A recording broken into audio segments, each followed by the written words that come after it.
Lucas 1, quem achou, diga amém. Versículo 18, quem encontrou, diga glória.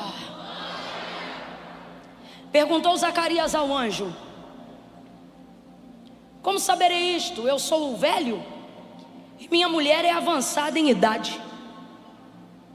Respondeu-lhe o anjo: eu sou Gabriel, que assisto diante de Deus, e eu fui enviado para falar-te e dar-te essas alegres novas.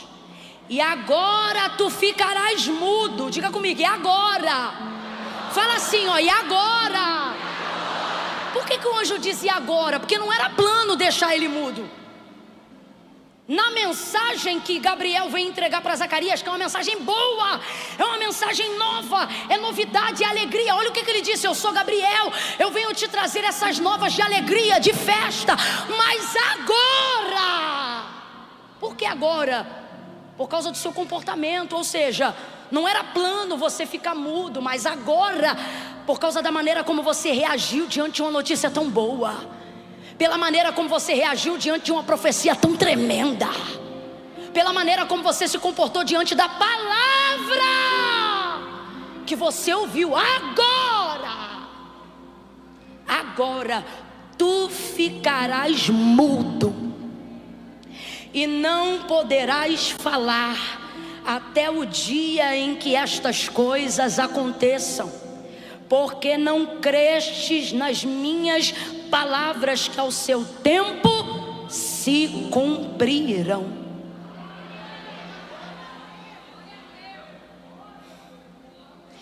Eu quero declarar que tu vai ficar com a boca seca de dar glória, mas sem poder de fala, por incredulidade tu não fica. Fala assim comigo: eu vim concordar. Tá fraco, diga eu vim concordar. Diga eu vim concordar. Senta falando isso, eu vim concordar. Eu vim concordar.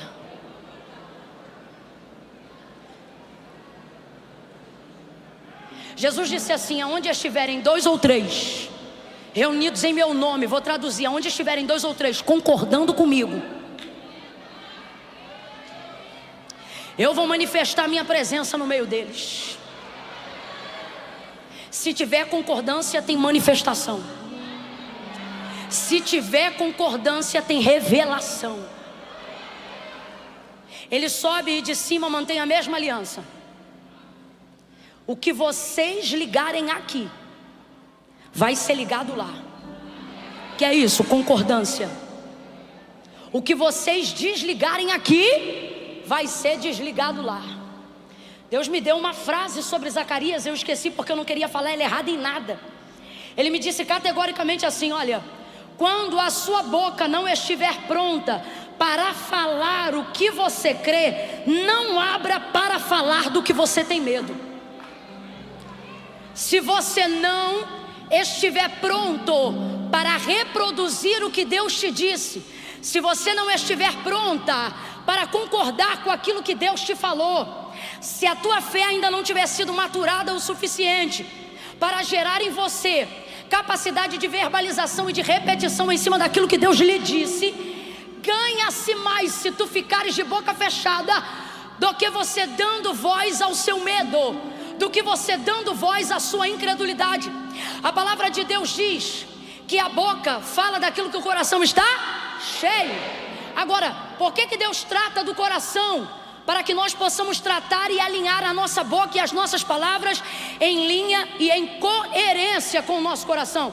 Para Deus, mais importante do que você fala é a motivação que te leva a dizer o que você está falando. Vou te dar um exemplo. Se você pegar as palavras no grego de Lucas capítulo 1 e pegar as mesmas palavras do mesmo capítulo, quando o Senhor, do capítulo 2, quando o Senhor manda o mesmo anjo entregar uma mesma palavra sobrenatural de milagre para Maria, Maria vai repetir exatamente as mesmas palavras que Zacarias disse. Abra comigo a sua boca e diga as mesmas. Ela vai repetir exatamente as mesmas palavras quando o anjo Gabriel diz para ela: olha, você vai conceber e vai dar à luz ao Filho de Deus. Ele é remanescente da casa de Davi, seu reinado não terá fim. E ele começa a falar do Messias, e ele diz que o ventre de Maria, aquela virgem, vai gerar o Filho de Deus. Aí Maria vai perguntar para ele exatamente, utilizando as mesmas palavras que Zacarias utilizou: como se dará estas coisas? Só que Zacarias, ele acrescenta, ele diz assim: porque eu sou velho e a minha mulher já cessou o costume das mulheres. Maria não faz esse acréscimo, ela diz: como se dará isto, visto que eu não conheço homem algum? Agora, eu te pergunto, por que eles refletem aparentemente as mesmas palavras transcritas no grego, do mesmo jeito, mas para Maria, o anjo diz: descerá sobre ti o Espírito Santo, o poder do Altíssimo te envolverá, por isso o ente santo que de ti há de nascer será chamado Filho de Deus. Mas para Zacarias, o que ele diz? Para Zacarias ele diz agora o que? Por causa dessas palavras. São as mesmas palavras de Maria, mas não foram ditas com a mesma motivação de Maria. Lembra quando Samuel estava na casa de Jessé para ungir um dos seus filhos a rei, mas ele ainda não sabia qual era o rei? Ele olhou para Eliabe, Abinadab, Samar. Ele pensou: certamente está diante de mim o ungido do Senhor, aquele que o Senhor escolheu. E aí o Senhor vai bradar no coração de Samuel e vai dizer assim para ele: não te atente para a aparência, porque o homem olha o exterior, mas eu, Samuel, eu olho para o coração, eu sondo as intenções, eu conheço aquilo que está por dentro. Davi vai salmodiar ao Senhor e ele vai dizer assim: se eu colocar minha cama no mais profundo abismo, ali tu me vês.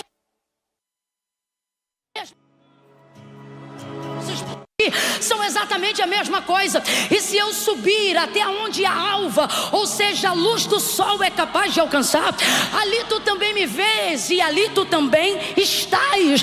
Porque, Senhor, tu me sondas e me conhece antes que a palavra venha em minha boca. Tu sabe o que está no meu coração. Deus está dizendo: quero ouvir palavras de concordância, desde que essas palavras estejam alinhadas com o seu coração. Agora precisamos nos preocuparmos com uma coisa. Que coisa, Camila? De que andamos enchendo o nosso coração? Enchemos o nosso coração daquilo que nós ouvimos. Completa para mim, para eu ter certeza que tu está acompanhando o raciocínio. Enchemos o nosso coração, a nossa mente, a nossa alma daquilo que ouvimos. Enchemos o nosso coração, a nossa mente e a nossa alma daquilo que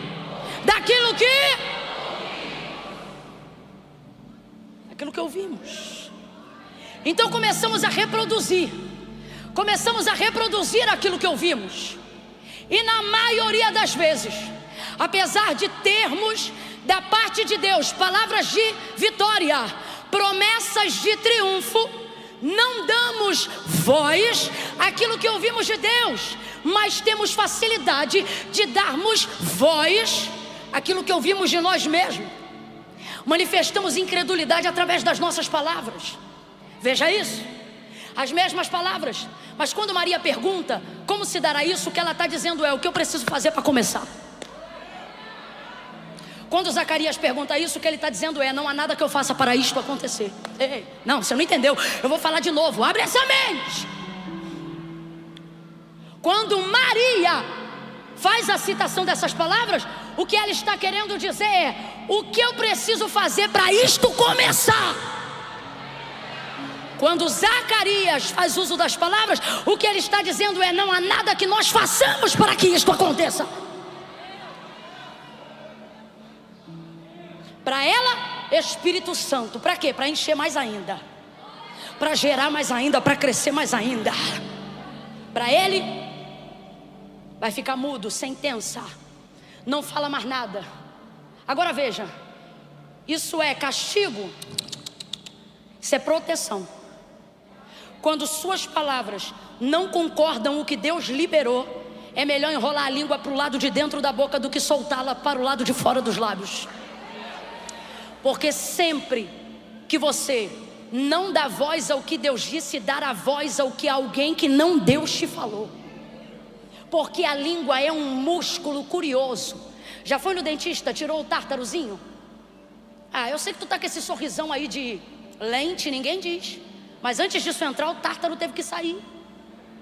E tu voltou para casa vasculhando a língua em cada lugar onde o motorzinho do dentista passou. E por que você faz isso? Porque a gente fala, grosso modo, que a língua é o músculo mais curioso do corpo. Ela não consegue ficar calada dentro da boca, nem quando a boca está fechada. Ela se mexe o tempo todo. Por isso, a palavra de Deus diz pela boca de Tiago que ela tem o poder de ser inflamada pelo inferno, porque ela é mais apressada do que a capacidade de raciocínio. Membro curioso, se antecipa. Agora, aonde está o poder da vida? Na palavra. E aonde é manifestada a palavra? Através dos nossos lábios. Ezequiel capítulo de número 37, Deus vai entregar para Ezequiel a palavra. Vem comigo. Deus vai entregar para Ezequiel E ele diz assim, olha, no meio do vale de ossos que estavam cheios de ossos sequíssimos, ele diz assim, filho do homem, poderão viver esses ossos? Senhor Deus Jeová, tu sabes. Então profetiza, filho do homem. E aí Ezequiel não começa a profetizar. Deus começa a liberar a palavra. Só que ele não libera a palavra sobre o vale. Vem comigo, gente, redobra a atenção. Ele libera a palavra sobre Ezequiel. Deus não libera a palavra sobre o vale. Deus libera a palavra sobre...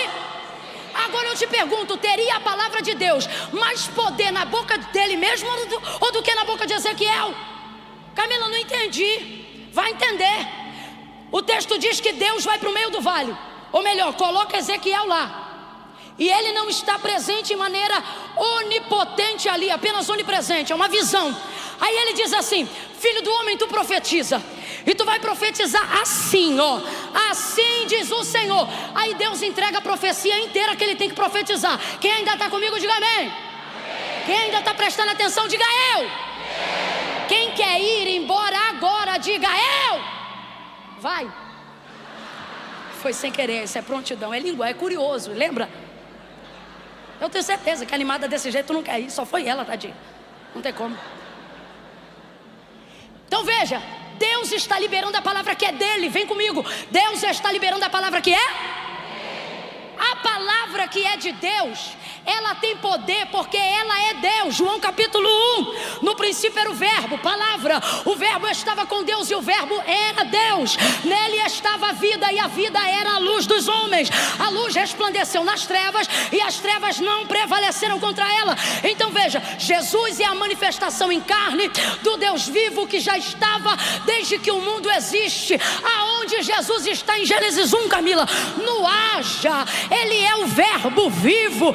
Depois, como diz João, vimos a sua glória, como a glória do unigênito do Pai, cheio de graça, justiça, verdade. Andamos com Ele, comemos com Ele, oramos com Ele. Vou traduzir: oramos com a palavra, deitamos com a palavra, buscamos com a palavra.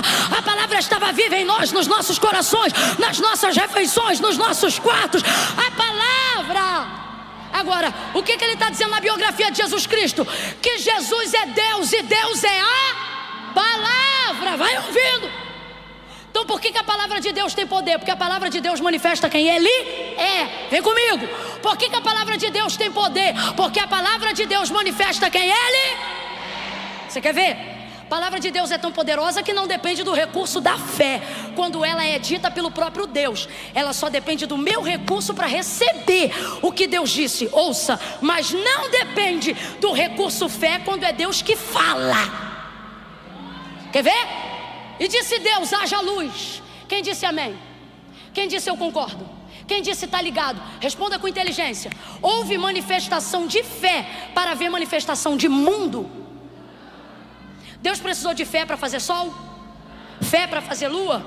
Só houve apenas manifestação de... Só que Deus é a palavra e a palavra é Deus. Então quando Ele libera a palavra, Ele não depende de nenhum outro recurso, porque a palavra de Deus é viva e é eficaz. Não, não, não. É pouco glória para muita palavra. E não estou falando isso porque estou pregando, está repreendido. Estou falando isso porque estou falando de Deus. Quando prega-se a palavra de Deus, fala-se de Deus.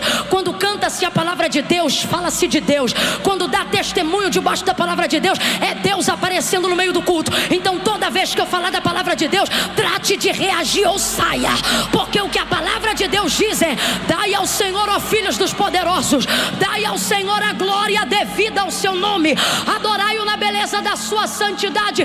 Davi continua e ele diz: a voz do Senhor é poderosa, a voz do Senhor ouve-se sobre as águas, o Deus da glória troveja, a voz do Senhor está acima das muitas águas, a voz do Senhor faz tremer o deserto de Cádiz, a voz do Senhor separa as labaredas de fogo, a voz do Senhor desnuda as brenhas, e no seu templo cada um diz glória. Sabe o que Davi está dizendo? Quando Deus fala, a congregação não só pensa, ela reage dizendo glória, ela reage reconhecendo a glória dele, porque ele e a palavra de Deus são uma coisa só. Volta, volta, volta. Ei, Miguel, tu veio. Fica comigo. Volta para Ezequiel. A palavra de Deus está sendo falada, mas repara no texto, repara na visão. Tomou-me pela mão, me levou para o meio de um vale que estava cheio de ossos. Os ossos estavam sequíssimos. O texto diz assim: me deixou lá. E me deixou? E me deixou? Então Ezequiel não está sentindo ali a presença de Deus, porque Deus não está na sua onipotência ali, ele só está ali na figura da visão onipresente. Ouço a sua voz, mas não sinto suas mãos. Ouço sua voz, mas não ouço os seus pés. Ouço sua voz, mas não vejo nada que me aponte a realidade de que Deus esteja aqui.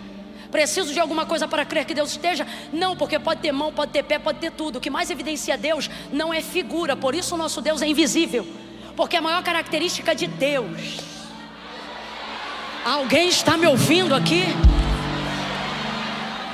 Alguém luta para saber onde está o santo sudário no desenvolvimento da crença de onde Jesus demonstrou a marca do seu rosto. Outros lutam para discutirem como seria a imagem do Cristo que caminhou entre os homens. A igreja evangélica protestante segue incondicional, triunfando sobre a palavra dita a Pedro, triunfando sobre a palavra dita a Filadélfia, tendo pouca força. Ele não diz guardaste o cálice, ele não diz guardaste o santo sudário, ele não diz guardaste a minha imagem, porque a imagem passa, o quadro acaba e o santo sudário se deteriora.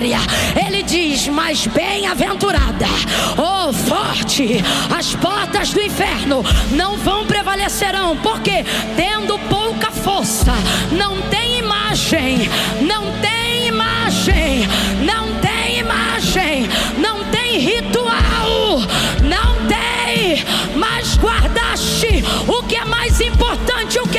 Guardaste a minha palavra. Aonde a minha palavra estou, eu estou. Aonde a minha palavra está, eu estou. Eu estou aqui nesse púlpito e Deus também está aqui nesse altar. Você está sentado nessa cadeira e Deus também está aí nessa cadeira. Quem está online ao vivo agora com a gente pode estar no sofá e Deus está no sofá. Pode estar na cama e Deus está na cama. Pode estar no carro agora e a presença de Deus entra no teu carro, assim como a palavra de Deus entra, porque Ele disse: se vós estiverdes em mim e as minhas palavras estiverdes em vós, pedireis e será feito. Porque eu respondo pela minha palavra. Eu me garanto na minha palavra. Filho do homem, filho do homem, filho do homem. Deixa eu responder uma coisa. Sabe o que você está vendo aqui? Sabe o que faz você levantar da cadeira? Sabe o que faz você ter vontade de reagir?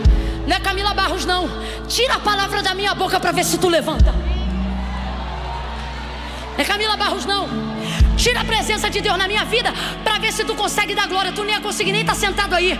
O tédio vai dando conta, a dor na coluna começa a aparecer.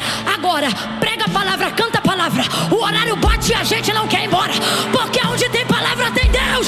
E Deus está dizendo: prega a minha palavra no Brasil, manifesta a minha palavra, e o meu povo vai voltar a querer a minha presença.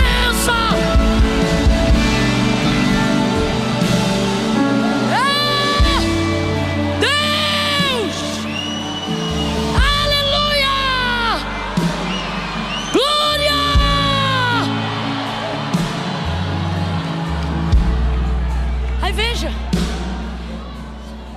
vou perguntar de novo.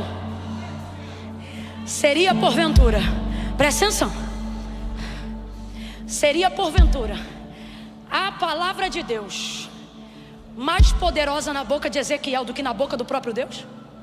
Para pensar, vem na emoção não. Eu acabei de te dizer que na minha boca depende de fé, mas na boca de Deus não depende de nada. Gênesis é a prova disso. Deus deixa ele lá, porque se a palavra dele se manifesta onde ele está, não precisava Ezequiel profetizar. Quando ele dissesse assim, ó, filho do homem, imagina agora Deus na visão do vale, na onipotência, num anjo, numa maneira que aponte que a presença pessoal dele está ali. Imagine. Aí Ezequiel falando assim, tu sabes. Aí ele diz assim, imagina, ele não está lá dessa maneira. Eu quero que você, para depois não sair pregando coisa que eu não falei. Presta atenção, isso não está acontecendo. Me tomou, me levou pela mão e me deixou lá. Agora imagine que ao invés de deixá-lo lá, Deus fica ali na pessoa de um anjo. Quando ele pergunta ou demonstra, o que eu falo para isso acontecer? Imagine que Deus começasse a reproduzir essas palavras e dissesse assim, profetiza assim, filho do homem, vento dos quatro cantos. Enquanto Deus dissesse assim, ó, vento dos quatro cantos, o que ia acontecer? O vento ia soprar na hora, irmão, dos quatro cantos, soprava até de 5.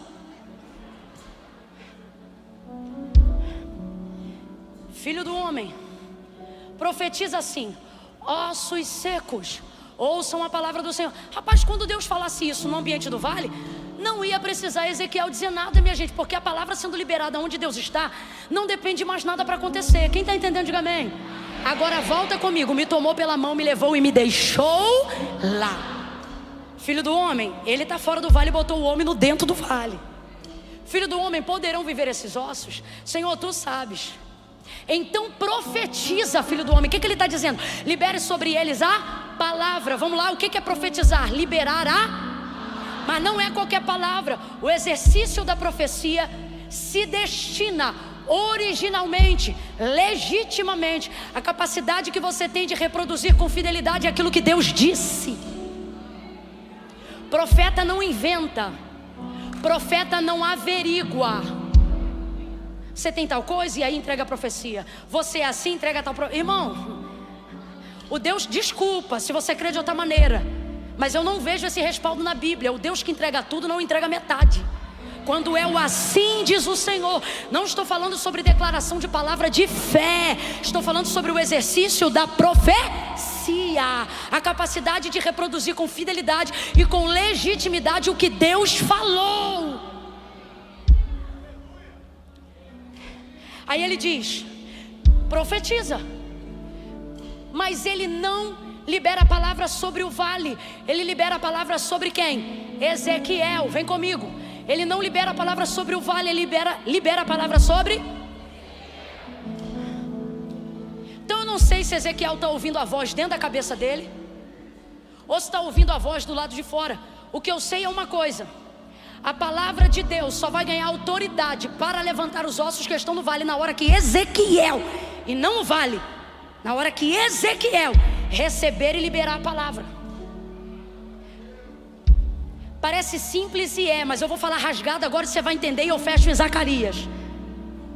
Não temos dificuldade de crer no que Deus fala. 80% das pessoas que estão aqui sem medo de errar não tem dificuldade de dizer amém para uma promessa. Mesmo que não seja pelo testemunho da sua vida, você passa a crer pelo que você já viu Deus fazer na vida de outras pessoas.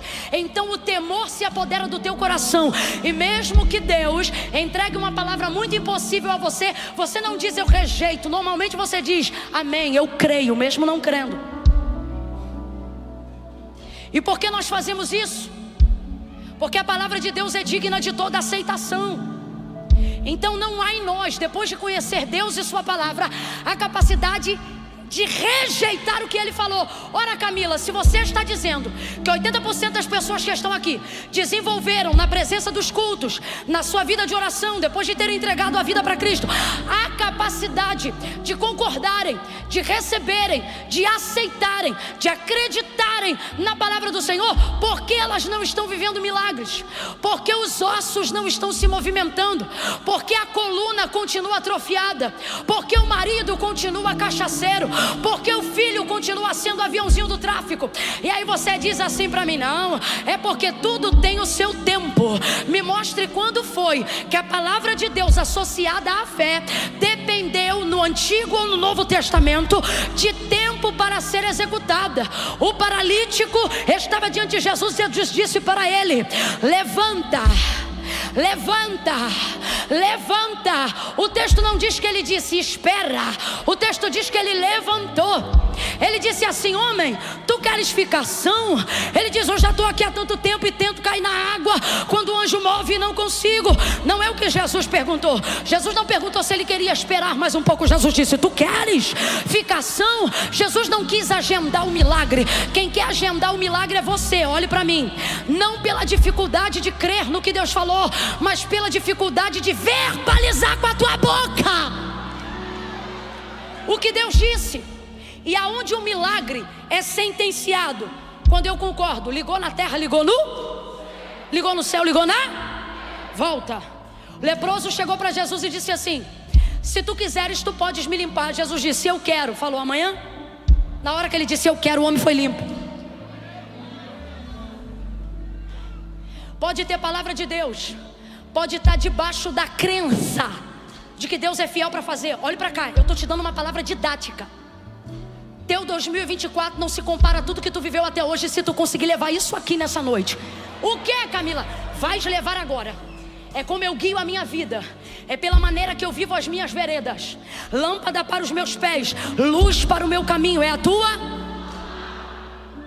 Como purificará o jovem o seu caminho? Observando conforme a sua. Havendo trabalhado toda a noite, disse Pedro, nada apanhamos, mas sobre a tua. A fé vem pelo ouvir e o ouvir dá. Não é palavra, a palavra de Deus. A fé vem pelo ouvir e o ouvir dá. Deus está liberando palavra sobre você, mas você acha que a palavra tem que recair sobre o que você precisa. Deus está dizendo: não liberei palavra para o teu cachaceiro, liberei palavra para você liberar sobre o teu cachaceiro. Não, porque o compromisso de Deus não é com o endemoniado. O compromisso de Deus não é com quem está no pecado. O compromisso do cumprimento da palavra de Deus é com quem está debaixo da palavra de Deus. Mas qual é o problema? Você está no meio da circunstância e você espera que a palavra que Deus revelou a você se manifeste sobre o vale. Se Deus quisesse se manifestar sobre a crise da sua vida, Ele não se revelava a você, se revelava a crise da sua vida. Mas Ele se revelou a você, porque Ele está dizendo: se eu vou lá e faço, meu nome é glorificado e ninguém sabe. Mas se tu repete o que eu disse, todos saberão que fui eu que fiz. Olhando para a tua vida, Mateus capítulo 15, versículo 21 em diante, a cananeia gritava atrás de Jesus, dizendo assim, ó: filho de Davi, tem misericórdia de mim. Vem comigo. Filho de Davi, tem misericórdia de... Vem, tem misericórdia de... Mas ela foi buscar a vitória para quem? Para a filha, porque a filha estava o quê? Endemoninhada. Fica com medo não, irmão, nós estamos indo para cima. Catuca teu irmão e fala: eu vou para cima. Não, catuca ele aí e diz: hoje é tudo ou nada. Hoje eu ouço ruído nesse vale. Hoje Zacarias para de falar incredulidade. Hoje eu saio concordando. Hoje ou eu saio crente, ou eu saio crente, mas incrédulo eu não fico nem mais um dia. Ela dizia: tem misericórdia de mim? Segura aí. Tem misericórdia de? Tem misericórdia de? Que minha filha está miseravelmente endemoniada. Sabe como é que ela recebeu vitória? Trazendo a atenção de Jesus para... e não para a filha. Porque quem está buscando é... e não a filha. Jesus não tem compromisso com o endemoniado. Jesus tem compromisso com quem está buscando a sua palavra, a sua direção e a sua resposta. Resultado? Por causa do clamor dela, quem recebeu vitória? Mas porque ela entendeu que antes da palavra vir sobre a filha, Jesus precisava liberar a palavra sobre. Teu vale está parado. E Zacarias estão ficando mudo. Porque você recebe a palavra sobre você e não manifesta sobre a circunstância. E eu vou falar rasgado, não gostou, coma menos. Tu não tem dificuldade de crer que Deus faz, mas tu nunca completa a obra. Por quê? Você quer que a palavra de Deus recaia sobre a sua circunstância. E Deus está dizendo: não escolhi tua circunstância, escolhi